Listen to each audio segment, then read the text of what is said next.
Om Swastiastu. Assalamualaikum warahmatullahi wabarakatuh. Salam sejahtera. Shalom. Perkenalkan, nama saya Niwayandinda Puspawati Serongga dengan NIM 1813031002 dan rekan saya yaitu Dewa Putu Gogo Balayoga dengan NIM 1813031004. Pada kesempatan kali ini, kelompok kami akan mempresentasikan mengenai identifikasi kation dengan uji nyala dan identifikasi logam dengan mutu boraks. Saya langsung saja ke tujuan percobaan. Tujuan percobaan yaitu mengamati dan membedakan warna nyala dari beberapa jenis kation dan juga mengamati dan membedakan warna mutu boraks dari beberapa jenis kation. Dasar teori dari uji nyala. Uji nyala merupakan salah satu analisis kualitatif, di mana analisis kualitatif ini dibagi menjadi dua, yaitu analisis kualitatif secara kering dan analisis kualitatif secara basah. Uji nyala dilakukan dengan menggunakan nyala api Bunsen yang berwarna kebiruan. Nyala api Bunsen tak terang terdiri dari 3 bagian, yaitu sebagai berikut. Untuk bagian yang pertama yaitu kerucut dalam ADB berwarna biru sebagian besar terdiri dari gas yang tidak terbakar. Bagian yang kedua yaitu ujung terang D yang hanya tampak apabila lubang udara sedikit ditutup. Dan bagian terakhir yaitu kerucut luar ACBD sebagai tempat terjadinya pembakaran sempurna. Untuk gambar bisa dilihat pada layar. Selanjutnya ada pancaran energi. Pancaran energi pada tiap logam berbeda-beda sesuai dengan energi yang dilepaskan dari logam-logam tersebut. Seperti litium memiliki nyala api berwarna merah keunguan, natrium berwarna kuning, kalium nyala api ungu, rubidium dengan nyala api pink, kalsium dengan nyala api biru, berilium dengan nyala api putih, magnesium dengan nyala api putih, kalsium dengan nyala api orange, strontium dengan nyala api merah, barium dengan nyala api hijau, arsen dengan nyala api biru muda, tembaga dengan nyala api biru kehijauan, timbal dengan nyala api biru terang, antimon dengan nyala api hijau terang, indium dengan nyala api berwarna biru, dan boron dengan nyala api berwarna hijau. Atom-atom dari unsur logam tersebut mampu menyerap sejumlah energi panas untuk membentuk atom logam berenergi tinggi atau dalam keadaan tereksitasi.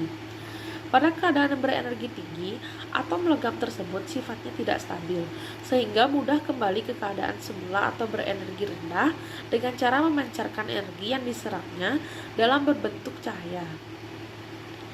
Besarnya energi yang dipancarkan oleh setiap unsur logam berbeda-beda atau memiliki ciri khas masing-masing yang dapat ditunjukkan dari warna nyala atom-atom logam yang berupa radiasi cahaya di daerah sinar tampak. Nah, maka dari itu setiap logam-logam memiliki ciri khas warna nyala yang berbeda-beda. Selanjutnya yaitu pada mutu boraks. Pada umumnya senyawa unsur logam transisi akan membentuk senyawa berwarna dari ion-ion logamnya. Natrium metaborat atau anhidra borat tersebut dengan senyawa garam akan bereaksi menghasilkan senyawa metaborat yang warnanya berkarakteristik untuk setiap logamnya. Nah, senyawa garam tersebut diantara lain adalah tembaga, besi, krom, mangan, nikel, dan kobalt. Mutu boraks berwarna dikarenakan terbentuknya senyawa-senyawa boraks yang berwarna pula.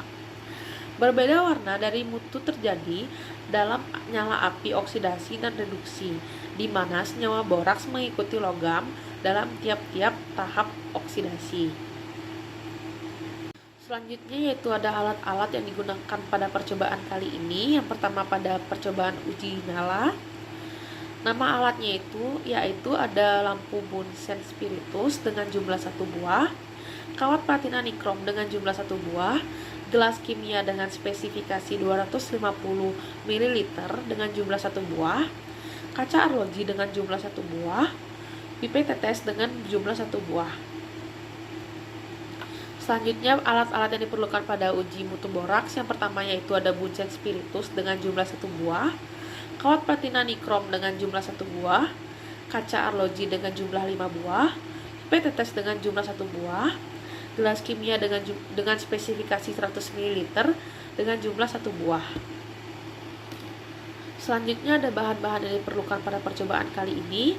Pada percobaan uji nyala, bahan-bahan yang diperlukannya itu ada garam natrium atau NaCl secukupnya, garam kalium atau KCl secukupnya, garam strontium atau SrCl2 secukupnya, garam barium atau BaCl2 secukupnya, garam kalsium atau CaCl2 secukupnya, garam strontium SrCl2 secukupnya, dan HCl pekat 50 ml.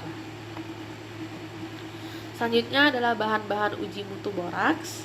Yang pertama ada tembaga 2 oksida atau CuO dengan jumlah secukupnya, besi 3 oksida atau Fe2O3 secukupnya, mangan 2 oksida atau MnO secukupnya, kobalt 2 oksida atau CoO secukupnya, boraks atau Na2B4O 10H2O secukupnya, dan HCl pekat sebanyak 20 ml.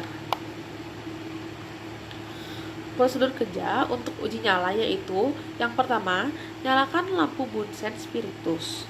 Yang kedua, ujung kawat nikrom dibuat melingkar atau sebagai tempat sampel dan dibersihkan dengan menggunakan HCl pekat dan dibakar dalam nyala api bunsen. Warna yang dihasilkan dari pembakaran ini diamati dan proses ini dilakukan berulang-ulang sampai dihasilkan warna putih pada kawat platina yang dibakar. Yang selanjutnya yaitu 1 gram sampel padat dari garam klorida ditempatkan dalam gelas arloji. Beberapa tetes HCl pekat ditambahkan ke dalam sampel tersebut sehingga menghasilkan sampel yang kental. Selanjutnya itu kawat nikrom yang sudah dibersihkan ditempelkan bagian ujungnya ke dalam sampel dan dibakar dalam nyala api bunsen spiritus. Yang kelima yaitu diamati dan catat warna nyala yang ditimbulkan baik menggunakan mata telanjang maupun kaca kobalt. Pengerjaan di atas dilakukan berulang-ulang sampai warna nyala yang diamati dapat diketahui kekasannya secara jelas. Warna nyala yang didapat dibandingkan dengan yang tertera pada tabel. Dibersihkan kembali kawat nikrom untuk praktikum sampel berikutnya. Dilakukan pengulangan langkah 3-7 di atas untuk sampel yang mengandung unsur logam barium, kalsium, kalium, natrium, dan strontium. Selanjutnya adalah prosedur kerja untuk uji mutu boraks. Bagian ujung kawat platina nikrom dibersihkan menggunakan HCl pekat dan dibakar dalam nyala api. Ujung kawat dipanaskan pada nyala api hingga memijar dan segera dimasukkan ke dalam serbuk boraks. Pemanasan dilanjutkan secara perlahan-lahan sehingga terjadi suatu mutu yang jernih seperti kaca. Mutu yang terbentuk dalam keadaan panas dimasukkan ke dalam serbuk sampel dan dipanaskan. Mula-mula dipanaskan pada nyala api reduksi bawah, lalu didinginkan. Selanjutnya mutu dipanaskan lagi pada nyala api oksidasi bawah dan didinginkan. Pekerjaan dilakukan berulang-ulang sampai warna ditimbulkan dapat diamati secara jelas. Diamati dan dicatat warna nyala yang ditimbulkan. Baik, selanjutnya dari hasil pengamatan sampai kesimpulan akan dipresentasikan oleh rekan saya. Terima kasih atas kesempatan yang diberikan kepada saya. Di sini saya akan melanjutkan presentasi dari rekan kelompok saya, yaitu Dinda Puspa, di mana saya akan menyampaikan terkait tentang hasil pengamatan, pembahasan, dan yang terakhir itu ada kesimpulan. Baik, yang pertama tentang hasil pengamatan dari uji nyala. Nah, dari uji nyala ini kami menggunakan data sekunder, yaitu data yang kami ambil dari kelompok lain atau dari referensi lain. Nah, pada kesempatan kali ini kami menggunakan data dari akun YouTube atas nama Om Oji mengenai kimia unsur uji nyala api. Nah, didapatkan 5 sampel yang digunakan dalam mengidentifikasi atau melihat perubahan warna, yaitu yang pertama dari natrium, kalsium, strontium, barium, dan kalium. Nah, ketika percobaan dilakukan, didapatkan warna nyala dari natrium itu adalah warna kuning keemasan, kemudian kalsium itu merah bata, strontium itu berwarna merah tua agak keunguan, barium itu berwarna hijau kekuningan, dan kalium itu berwarna violet. Itu untuk uji nyala. Namun pada uji nyala yang dilakukan yang kami gunakan referensi ini tidak menggunakan kaca kompat dalam melihat perubahan warna nyala dari sampel yang telah disampaikan tadi sebelumnya. Lanjut ke uji mutu borak. Nah, pada uji mutu borak di sini kami juga sama seperti yang saya sebelumnya menggunakan data sekunder, di mana kami menggunakan referensi dari akun YouTube bernama Universitas Chemistrian yang berjudul How to Make Perfect Bead Test.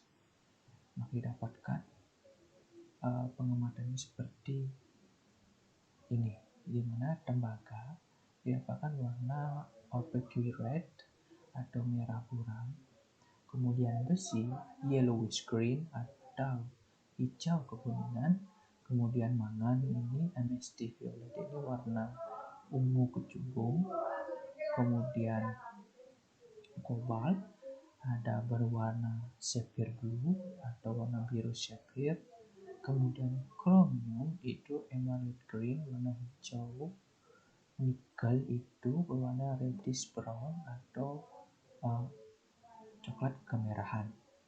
Itu dari pengamatan dari uji mutu borak. Nah, itu pengamatannya. Sekarang saya lanjut ke pembahasan. Yang pertama saya akan menyampaikan pembahasan terkait tentang uji nyala. Jadi sebelum saya jelaskan mengenai prosedur kerja dan dasar teori, nah mungkin banyak yang bertanya-tanya mengapa uji nyala jika kita memanaskan untuk pemanasan pembakaran melalui bunsen, prosedur yang sudah jelaskan sebelumnya, menghasilkan warna yang khas di masing-masing unsur logam. Nah, pada dasarnya apabila senyawa kimia yang dipanaskan, maka akan terurai menghasilkan unsur-unsur penyusun dalam wujud gas dan uap atau uap ya. Kemudian atau dari unsur logam tersebut mampu menyerap sejumlah energi tinggi dalam keadaan tereksitasi. Pada keadaan energi tinggi ini, atom logam tersebut cenderung sifatnya tidak stabil, sehingga mudah kembali ke keadaan semula atau awal, di mana energinya rendah, sedangkan energinya tinggi. Ketika dia mau menyerap, energinya tinggi, kemudian setelah dia mendapatkan energi tinggi, dia tidak stabil, dan kemudian akan kembali melepaskan energi dengan cara memancarkan energi yang diserapnya dalam bentuk cahaya. Maka kita dapat melihat perubahan warna nyala dari setiap unsur yang berbeda-beda. Jadi besar energi yang diserap atau dipancarkan oleh setiap atom unsur logam itu bersifat khas ya. Sebenarnya saya sampaikan sebelumnya bersifat khas karena setiap unsur pasti memiliki warna yang cenderung berbeda-beda. Seperti tadi ada natrium yang berwarna kuning keemasan, kemudian ada kalium tadi warna violet, dan lain sebagainya. Nah, pada uji nyala ini dari percobaan dan teori yang kami baca berdasarkan literatur dari yang gunakan kami referensi dari akun YouTube uji ini sudah berkesesuaian dengan teori ketika ada percobaan ya. Dan di mana pada natrium itu menghasilkan kuning keemasan dan percobaan juga mendapatkan kuning keemasan, merah bata juga kalsium warna merah bata menurut teori dan percobaan juga rasakan warna merah bata. Strontium merah tua agak keunguan, di percobaan juga sama. Barium hijau kekuningan, pada percobaan juga sama. Mohon maaf, pada kalium warna violet ketika percobaan juga sama. Jadi secara garis besar percobaan yang dilakukan ini sudah mendapatkan hasil yang sesuai dengan teori jika dikomparasikan dengan secara lihat secara langsung. Namun di sini karena percobaan tidak menggunakan kaca kobalt, maka dalam percobaan tidak dapat membedakan benar pada saat menggunakan kaca kobalt. Lalu mungkin banyak yang bertanya ya, kenapa ya jika kita komparasi menggunakan mata telanjang atau secara langsung, jika dibandingkan dengan menggunakan kaca kobalt menghasilkan warna yang berbeda. Contoh di sini natrium ya. Di waktu kita komparasi dengan mata telanjang itu mendapatkan kuning keemasan. Sedangkan melalui kaca kobalt ini tidak ada warna. Masih banyak yang bertanya mengapa? Kenapa? Ya secara umum ya kaca kobalt ini digunakan untuk alat bantu untuk melihat perubahan warna nyala yang dari suatu ion logam itu sendiri. Nah, teknis kerjanya atau mekanisme kerjanya kaca kobalt ini, di mana kaca kobalt ini akan menyerap warna atau diabsorpsi warna tertentu untuk dapat melihat ion logam yang jelas dan dapat identifikasi seperti itu. Contohnya seperti natrium ini. Kaca kobalt ini berfungsi untuk menyerap warna kuning keemasan. Warna kuning ini diserap pada kaca kobalt. Maka secara teori jika kita gunakan kaca kobalt maka tidak akan ada warna yang akan terlihat seperti itu. Kemudian mengenai uji mutu borak. Nah, untuk uji mutu borak ini hampir sama dengan uji nyala, namun reaksi ini dilakukan dengan cara membuat sebutir manik borak dalam lubang cincin pada sebatang kawat platinum atau nikron. Bedanya di sana dia menggunakan boraks. Pada percobaan ini, yang digunakan adalah garam tembaga, besi, kromium, mangan, kobalt, dan nikel. Manik atau mutu borak ini dibasahi dan dibenamkan dalam sampel sehingga menempel pada manik tersebut. Nah, manik dan saat dia menempel, mula-mula dipanasi dan nyala reduksi bawah dibiarkan dingin dan amati warnanya. Kemudian manik warna dalam nyala mengoksidasi bawah dilihat juga jarang panas dan dibiarkan mendingin dan juga amati juga warnanya. Nah, pada video digunakan referensi ini sangat disayangkan tidak melihat itu apakah menggunakan yang menyala reduksi bawah secara panas dan dingin itu dijelaskan, begitu juga warna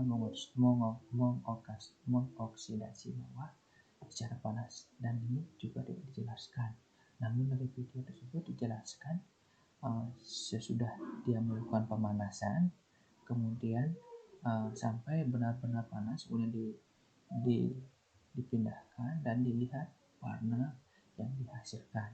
Itu berdasarkan video, jadi tidak dilihat itu membedakan yang mana yang mengoksidasi dan yang direduksinya warnanya seperti itu. Namun secara teori untuk itu sempat dijelaskan bahwa untuk nyala reduksi untuk tembaga hijau ketika panas akan warna hijau untuk mineralisasi dan ketika dingin warna biru. Sedangkan nyala reduksi itu didapat warna ketika panas dan merah ketika dingin untuk tembaga.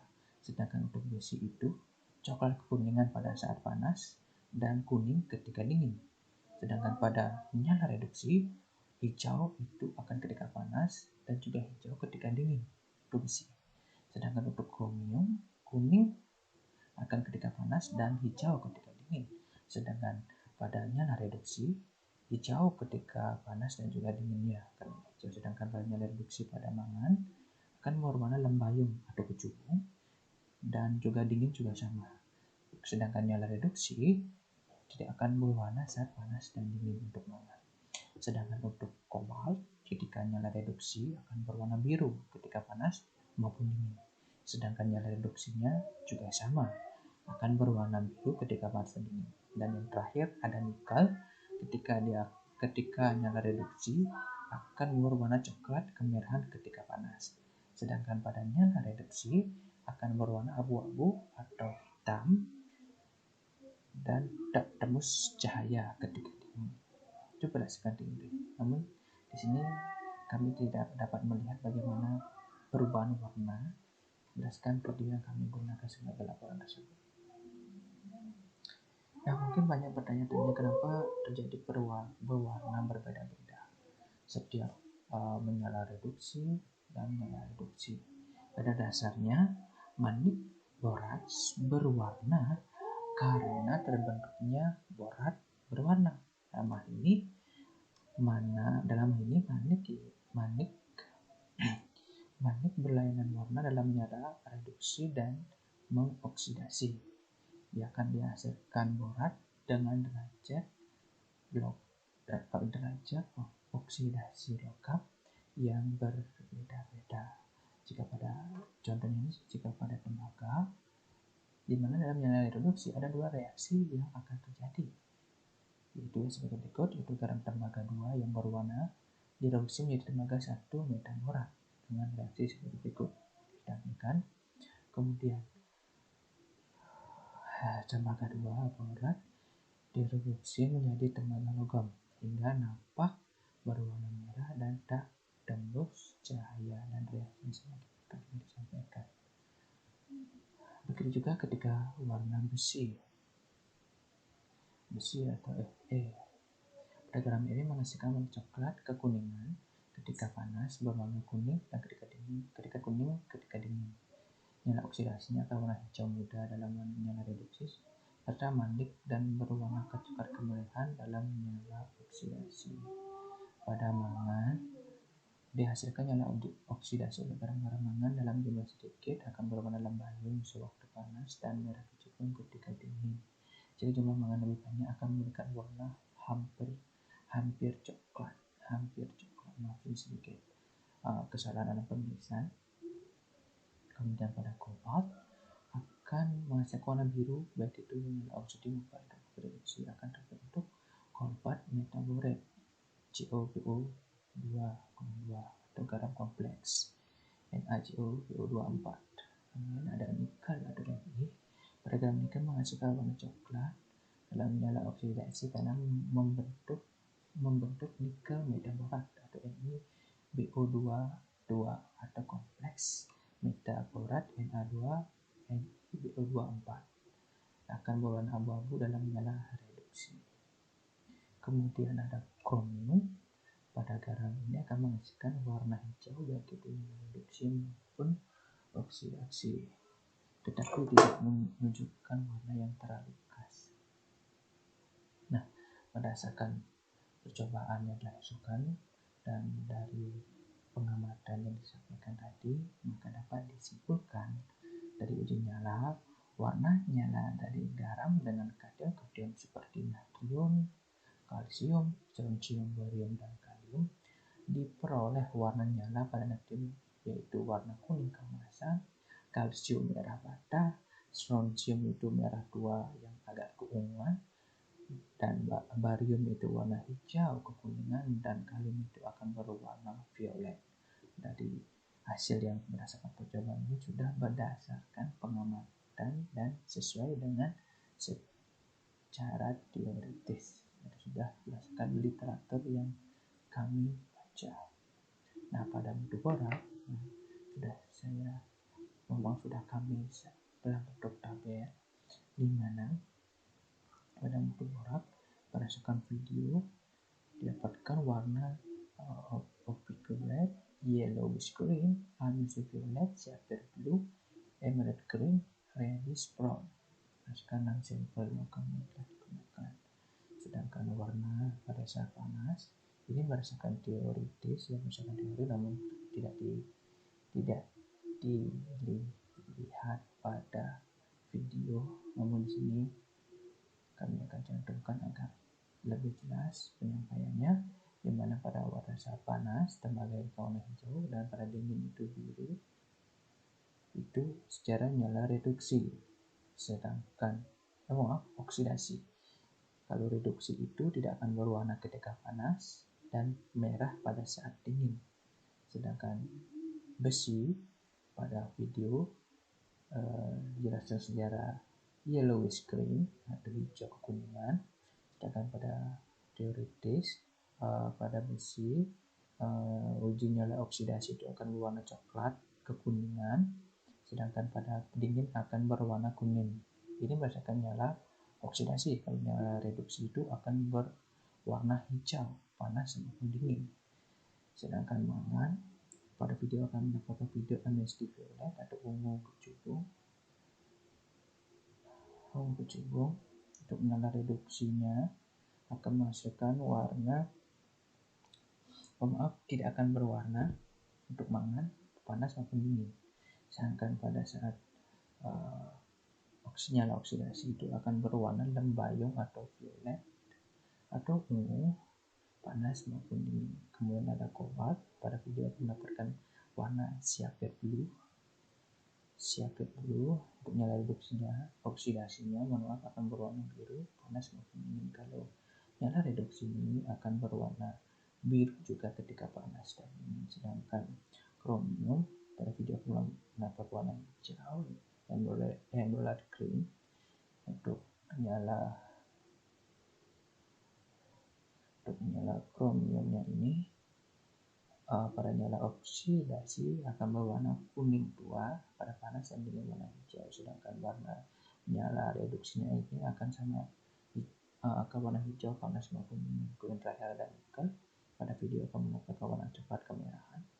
Untuk nyala reduksinya ini akan berwarna coklat kemerahan dan ketika dingin akan menyala abu-abu. Sedangkan pada nyala reduksi akan berabu-abu dan hitam ketika panas dan ketika dingin tembus cahaya. Jadi itu kesimpulannya. Jadi sekian presentasi dari kami terkait tentang laporan uji nyala dan uji untuk borak. Jadi sekian dan terima kasih.